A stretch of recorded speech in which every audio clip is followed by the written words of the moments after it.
वडोदरा जिला के डभोई तालुका में यात्रा धाम कायावरोहण मौजूद है। दरअसल कायावरोहण मंदिर में लकुलेश महादेव जी के दर्शन के लिए बड़ी तादाद में शिव भक्त उमड़ते हैं। इस मंदिर को गुजरात का मिनी काशी भी कहा जाता है।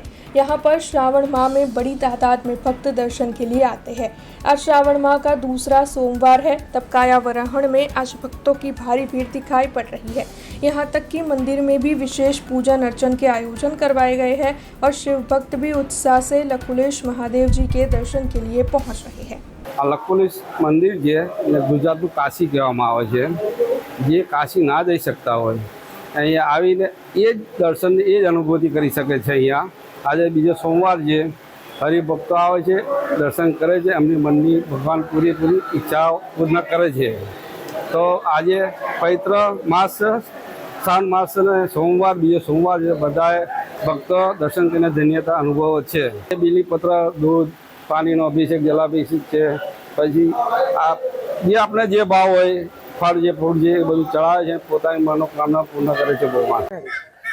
જય ભગવાન।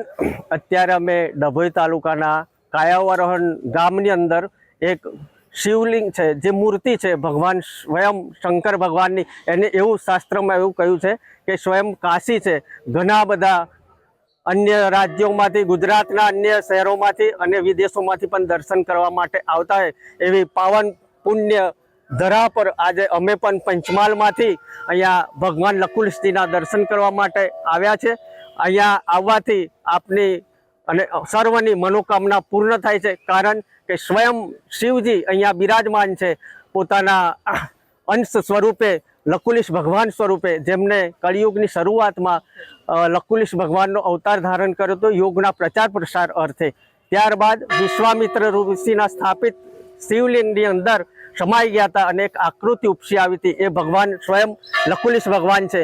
એવા મંદિરે આપ પણ આવો, એવું શાસ્ત્રમાં ઉલ્લેખ છે કે આ ભૂમિના આ પવિત્ર મૂર્તિના દર્શન કરવાથી તમારા સર્વ પાપોનો નાશ થાય છે। એટલે કે सर्व पाप हरम पुण्यम श्रीमद कायावरोहणम, कायावरोहण तीर्थे मूर्तिमान शंकर स्वयं एवा आ स्वयं लकुलेश भगवान दर्शन करवा आप पण पधारो। सर्वने जय भगवान। आपनी पण मनोकामना पूर्ण थाय छे, अमारी बधानी थाय छे पूर्ण। अमे दर सोमवारे अहींया आवीए छे अने पूनमे पण अहींया दर्शन करवा माटे आवता होय छे। हमसे जुड़े रहने के लिए हमारे YouTube चैनल को सब्सक्राइब करें और नई वीडियो की नोटिफिकेशन के लिए बेल आइकॉन को दबाएं।